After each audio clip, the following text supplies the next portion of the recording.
Hello guys. कैसे हो आप सब? ये तो आप कमेंट करके बता ही दीजिए। मेरी चैनल में आप सबका स्वागत है। आप सुन रहे हैं सिया और वेदा की लव स्टोरी, जिसका नाम है सेल्फलेस लव। पिछले पार्ट में आपने क्या सुना था तो आप सबको पता ही होगा। अब हम आगे सुनते हैं। सिया एक नजर सबको देखती है और फिर हल्का सा मुस्कुराते हुए कहती है, मैं जानती हूँ अब सबके मन में जो सवाल चल रहे हैं उसका जवाब आपको जरूर मिल जाएगा। देखिए, मैंने उस लड़कों के खिलाफ कोई भी एक्शन नहीं लिया, क्योंकि वो जो लड़का था जिसके मॉम डैड और उसकी बहन वहीं पर थे, उसे तो उसका सबब मिल गया। उसने इतना कहा ही था कि वेदा बीच में ही गए थे। वो कैसे? सिया वेदा को घूर के देखती है तो वेदा अपने होठ पर उंगली रख के चुप हो जाती है। वेदा को ऐसा करते हुए जब उसके दोस्त देखते हैं तो एक दूसरे को इशारा करके मुस्कुराते हैं। सिया कहती है, उस लड़के के पिता ने हाथ जोड़ के हमसे माफी मांगी और उसकी सच्चाई उसकी मोम और बहन को पता चल गई। आज के बाद शायद उसकी बहन उसे कभी माफ नहीं करेगी और शायद बात भी ना करे, क्योंकि कौन बहन होगी जो अपने भाई को ऐसी हरकतों में साथ देगी। और उसने जो भरोसा किया था उसके भाई पे, कभी किसी के साथ गलत व्यवहार नहीं करेगा। वो भरोसा उसके भाई ने उसके सामने ही तोड़ दिया। और तो और उसने मुझसे माफी भी नहीं मांगी और वेदा को चोट पहुंचाई, वो तो अलग। वो लड़का उसकी मोम और बहन की नजरों में ही गिर गया। अब वो उनसे ठीक से नजरें मिलाकर बात भी नहीं कर पाएगा, देखना। और इससे बड़ी सजा क्या ही हो सकती है। फिर सिया थोड़ा पॉज लेकर पानी पीने के बाद फिर से कहती है, अगर मैं पुलिस में कंप्लेन करती तो शायद वो लोग पैसों के बल पर अपने बेटे को छुड़ा लेते और हमें ही गलत ठहराते, जैसे सच्चाई जानने से पहले उसकी बहन ने किया था। क्योंकि हम सब जानते हैं पैसे से कुछ भी खरीदा जा सकता है, सिवाय माँ बाप और ईमानदारी को। और वो लड़का आज के बाद किसी को नहीं छेड़े और ना ही किसी और लड़के को छेड़ने देगा। यह सुनकर सब लोग तालियां बजाते हैं और फिर अवनी कहती है, ये सही किया तूने। अवनी की इस बात से सब एग्री करते हैं। वेदा तो सिया को हग कर लेती है और धीरे से उसके कान में कहती है, लव यू सो मच। उन दोनों को देखकर आरती तुरंत ही कहती है, ओए, हम सब यहाँ पर ही है। सब लोग हंसने लगते हैं। वेदा सिया से दूर होती है और कहती है, हाँ तो हमने कुछ गलत नहीं किया। तभी मनस्वी कहती है, हाँ हाँ ठीक है यार, तू गुस्सा मत कर। तुरंत ही गुस्सा करने लगती है। तभी स्नेहा कहती है, वेदा तुम इतने गुस्से में क्यों थी? अगर तुम्हारी पिटाई की वजह से उन लोगों को कुछ हो गया होता तो? तभी सिया कहती है, मैं भी इसे कब से यही समझाने की कोशिश कर रही थी, लेकिन इन्हें तो समझना ही कहाँ है। तभी अवनी कहती है, वेदा तुम्हारे इस गुस्से से हम कितना डर गए थे तुम्हें पता भी है? बड़ी मुश्किल से तुम्हें रोका था यार। वेदा कहती है, पता नहीं, जब मैं किसी को ऐसे लड़की के साथ गलत करते हुए देखती हूँ तो मुझे बहुत गुस्सा आता है। और आज तो उसने मेरे सामने ही सिया के साथ बदतमीजी की, इसीलिए ही मैंने उन दोनों को गुस्से में ही पीट दिया, ताकि अगली बार वो किसी लड़की को आंख उठाकर भी ना देखे। तभी सिया कहती है, तो क्या आप सबको ऐसे ही पीटोगे? वेदा कहती है, हाँ जरूर। सिया वेदा को समझाते हुए कहते हैं, देखो वेदू, पिटाई करने से सब नहीं सुधरेंगे और आप किस किस को पिटोगे? आप एक दो की पिटाई करोगे और 10 और ऐसे आ जाएंगे। ये सॉल्यूशन तो नहीं है ना। वेदा कहती है, तो फिर आप ही बताइए क्या सॉल्यूशन है? तभी मनस्वी कहती है, सॉल्यूशन एक ही है। वो ये है कि हर लड़की को सेल्फ डिफेंस सीखना होगा, ताकि वो खुद की सुरक्षा खुद कर सके और उसे किसी और की जरूरत ना पड़े। फिर कहती है, यार डॉन, सिया सही तो कह रही है, तो अकेले किस किस से लड़ेगी। तभी स्तुति कहती है, वेदा, सिया सही कह रही है, लड़ने या पिटने से कुछ नहीं होगा। हर एक इंसान खुद सोचेगा कि हर लड़की किसी ना किसी की बेटी, बहू, बहन या माँ है और उनका सम्मान करना चाहिए। वेदा कहती है, तब तो ये होने से रहा। तभी दिशा कहती है, क्यों नहीं हो सकता। वेदा कहती है, तो तू ही बता कैसे होगा। दिशा कहती है, देख, हम अगर सोशल मीडिया पे ये स्टोरी नाम बदल के डालेंगे तो शायद कुछ लोगों को तो अक्ल आएगी। सिया तुरंत ही कहती है, तुम सही कह रही हो, लेकिन हम ये बात ही तक ही सीमित रखते हैं। हमें हमारी स्टोरी डालने की जरूरत नहीं है। अवनी कहती है, क्यों, गलत उन लड़कों ने किया और डर तू रही है। सिया कहती है, ऐसी कोई बात नहीं है, लेकिन सब लोग इसे हमारी नजर से तो नहीं देखेंगे ना, और सब सच्चाई क्या थी और कौन गलत था ये नहीं समझेंगे, और फिर भुगतना हमें ही पड़ेगा। वेदा कहती है, देखो गाइस, सारा मैटर यही सॉल्व हो गया है ना, तो उस बात को यहीं पर छोड़ दो। और मुझे बहुत भूख लगी है यार, आप में से किसी को नहीं भूख लगी। सिया मुस्कुराती है और कहती है, आप भुक्खड़ हो। तभी श्रेया कहती है, हाँ भाभी, सही कहा आपने, ये भुक्खड़ ही है। ये सुनकर सब हंसते हैं और फिर अपने साथ जो नाश्ता लेकर आए थे वो नाश्ता करते हैं। फिर कुछ देर ऐसे ही बातें करते हैं। अवनी और स्तुति दोनों दरवाजे पे खड़े अपना टाइम स्पेंड कर रहे थे। वेदा अपने दोस्तों के साथ मस्ती कर रही थी। सिया और स्नेहा भी उसके साथ मस्ती ही कर रहे थे। कुछ देर बाद सब लोग सो जाते हैं, लेकिन वेदा को कहाँ ही नींद आने वाली थी। वो पूरी रात करवटें बदलती रहती है। जब उसे बड़ी मुश्किल से नींद आने लगती है तो उनका स्टेशन आ चुका था। स्तुति भी नहीं सो पाई थी, वो भी जग रही थी।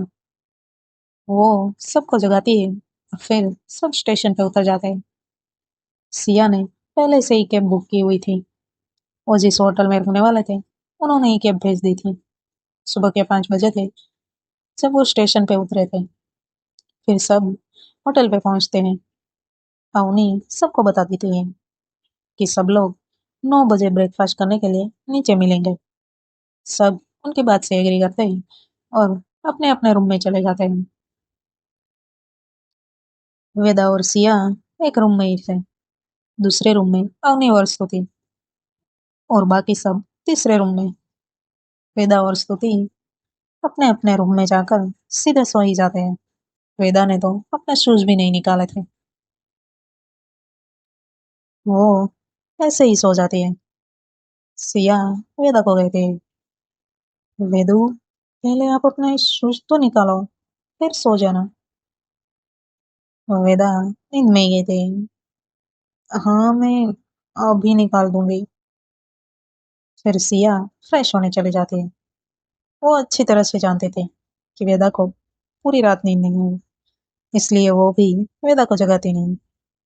फ्रेश होकर बाहर आकर देखती है तो वेदा ने अपने शूज नहीं निकाले थे।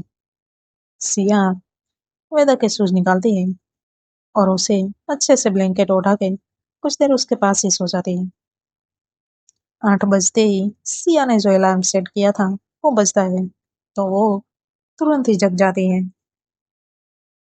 अलार्म बंद करके वो एक नजर वेदा को देखती है और फिर मुस्कुराते हुए उसके फोrehead पे किस करती है और बाद में शावर लेने चली जाती है। यहाँ उन्हें भी उठती है और वो भी शावर लेने चली जाती है। वेदा के दोस्त और स्नेहा एक के बाद एक सब लोग उठकर शावर लेकर रेडी हो चुके थे। रेडी होने के बाद आरती तुरंत ही वेदा को परेशान करने के लिए उसके रूम की डोरबेल बजाती है। यहाँ वेदा तो मस्त सोई हुई थी और सिया शावर लेने चली गई थी। दोनों में से कोई डोर ओपन नहीं करता। तो आरती वेदा को कॉल करती है। तभी दिशा वहां पर आती है और आरती को कहती है, क्या हुआ? वो दरवाजा ओपन क्यों नहीं कर रही? आरती कहती है, पता नहीं यार, शायद अभी दोनों सो रहे होंगे। दिशा तुरंत ही कहती है, नहीं यार, मुझे ऐसा नहीं लगता। सिया नहीं सोई होगी, वरना वो तुरंत ही दरवाजा ओपन करती। वो तो हमारी दोस्त ही कुछ ज्यादा सोते रहते हैं। आरती कहती है, हाँ यार, देखना वो कॉल भी नहीं पिक कर रही। दिशा मुस्कुराते हुए कहती है, यार उसे तो हम बाद में सुनाएंगे। अभी चल, हम ब्रेकफास्ट में क्या है वो देख कर आते हैं। आरती कहती है, हाँ चलो। इतना कह के दोनों नीचे आते हैं। आरती ने वेदा को कॉल करना बंद ही नहीं किया था। सिया जब शावर लेकर आती है और देखती है कि वेदा का फोन रिंग हो रहा है, वो देखती है तो आरती का कॉल था। वो एक नजर मुस्कुराते हुए वेदा को देखती है और फिर कॉल रिसीव करती है और कहती है, हेलो। यहाँ आरती थोड़ा गुस्से में कहती है, अब तो उठ जा, कितना सोना है तुझे? हम यहाँ घूमने आए हैं, सोने नहीं। कब से तुझे कॉल किए जा रही हूँ, तू उठाती क्यों नहीं है? तुझे सुनाई नहीं देता क्या? हमें भी पता है कि तुझे भाभी मिल गई है, तो क्या तू अपने दोस्तों को भी भूल जाएगी? देख, अगर तू 9 बजे से पहले रेडी होकर नीचे नहीं आई ना, तो भाभी के सामने ही तेरी पिटाई कर देंगे। फिर देख लेना। सिया कुछ भी नहीं बोल रही थी, वो सिर्फ सुन रही थी और वेदा को देखकर मुस्कुरा रही थी।